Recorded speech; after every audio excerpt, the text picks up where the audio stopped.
प्रभाग क्रमांक 6 मधील उमेदवार मनोज शेजवाल, अनिता गवळी, हर्षल गायकवाड व ज्योती चव्हाण यांनी देगावच्या ग्रामदैवताची पूजा करून प्रचार सभेला सुरुवात केली। त्यांच्या वतीने गावातील विकास कामे, पाणी व स्वच्छतेसंबंधी उपाययोजनांबाबत मतदारांशी संवाद साधण्यात आला। सभेत अनेक शिवसैनिक व शिवसेनेचे मुख्य पदाधिकारी उपस्थित होते। या कार्यक्रमातून उमेदवारांचा गावकऱ्यांमध्ये सकारात्मक प्रभाव निर्माण झाला असून प्रचाराला जोरदार सुरुवात झाल्याचे स्पष्ट दिसून आले। सोलापूर महानगरपालिका सार्वत्रिक निवडणुका 2026 आज प्रभाग क्रमांक 6 आजचं प्रचाराचा शुभारंभ आज या ठिकाणी देगाव मधून आज आम्ही सुरू केलेला आहे।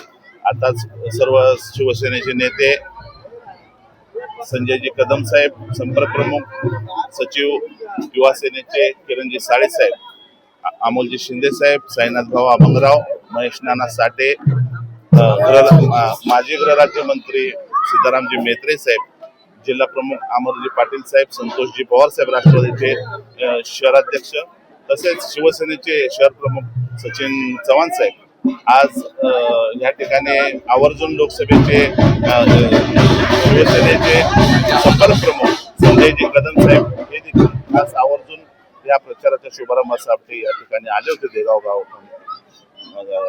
गावामध्ये। आज हा प्रभाग क्रमांक 6 हा गेल्या 2 टर्म झाले आमचे या ठिकाणी आम्ही निवडून येतो। या ठिकाणी आम्ही हौशेवस्ती, दमननगर, हब्बू वस्ती या भागातून आम्ही येतो। हा भाग हा त्याला लगतचा भाग आहे। या ठिकाणी या निवडणुकीत आम्ही एकंदरीत बघितले की बाबा आमच्या बरोबर आलेला पॅनलचा एक आमचा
राजकारणात मैदानात पडता येत नाही म्हणून मैदानात उमेदवारच ठेवायचा नाही अशा पद्धतीचं षडयंत्र बनवलं।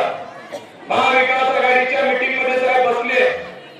महाविकास आघाडीच्या मीटिंग मध्ये बसून उभारण्यासाठी जागा बांधून करून घेतल्या की आम्ही 4 वेळेस धनुष्यबाण मिळवून आलो होतो, 4 जागा आम्हाला पुरा आणि साहेब तरी नुसतं उभारला फसवलेलं नाही ना, त्यांनी महाविकास आघाडीच्या काँग्रेसच्या लोकांना फसवलं। काँग्रेसचे लोक म्हणून आम्हाला 1-2 जागा पुरा त्यांनी सांगितलं नाही, आम्ही सगळ्या 4 जागा लढणार आहे म्हणून राष्ट्रवादी काँग्रेस तुतारीच्या लोकांना फसवलं। त्यांनाही एक जागा दिली नाही आणि सांगितलं की या सगळ्या जागा आम्ही उभारच्या माध्यमातून लढणार आहे। आणि साहेब त्या दिवशी या लोकांना अशा पद्धतीचं सोड घेऊन यावं लागलं की जिथे निवडणुकाचं फॉर्म भरायचं आहे तिथं उभारण्याचा शेला घालून हे लोक आले। उभारण्याचा शेला घालून येऊन म्हणालं मी फॉर्म घेऊन गेले। म्हणजे अशा पद्धतीचं राजकारण या भागामध्ये कधीच बघायला मिळालं नाही की पूर्ण महाराष्ट्राच्या राजकारणात असं कधी झालं नाही।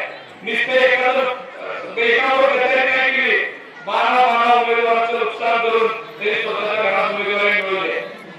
खरं तर इथला भारतीय जनता पार्टीचा जो मूळ कार्यकर्ता होता त्याच्या मनामध्ये काय कल्पना आहे आपल्या सगळ्यांना माहित आहे। खरं त्याही लोकांनी काम केलं। शेवट तुम्ही राजकारण करायचे आले, आपल्याला एकमेकांचा सोबत टाकायचा आहे, पण तुम्ही 4 पक्षाला फसवून 5व्या पक्षात प्रवेश केला आहे। आता जनता खूप शहाणी आहे रोज रीलच्या माध्यमातून रोज लोक व्हॉट्सअपच्या माध्यमातून सांगतात की प्रभास 6 मतांनी निकाल तुम्हाला विचारायची गरज नाही. आज इथं या चौकात पाठीमागे सभा झाली, इथे येऊन बघायचा कशा पद्धतीने सगळ्या जाती धर्माच्या मायमावल्या आहेत. मला शेवटला त्यांच्या पायाला आशीर्वाद देण्याकरता इथं जमलेले आहे. हे फक्त एका समाजातून आलेले लोक नाही, मला पण माहितीच आहे या इथं मराठा समाजाचा मोठ्या प्रमाणामध्ये मतदान आहे. मी सुद्धा जरंगे पाटलांच्या आंदोलनापासून ते सगळ्या चळवळीमध्ये मराठा समाजाच्यासाठी अहोरात्र काम करणारा कार्यकर्ता आहे. पण मनोज शर्मा त्या पद्धतीने या भागामध्ये काम केलं आहे. मनोज शर्मांनी कधी जातीपातीचे राजकारण केलं नाही. मनोज शर्मांनी कधी कुठल्या मैत्री करत असताना मदत करत असताना त्या माणसाची जात बघितली नाही. अशा पद्धतीनं मैत्रीच्या तुलनेचा राजा मनोज भागवत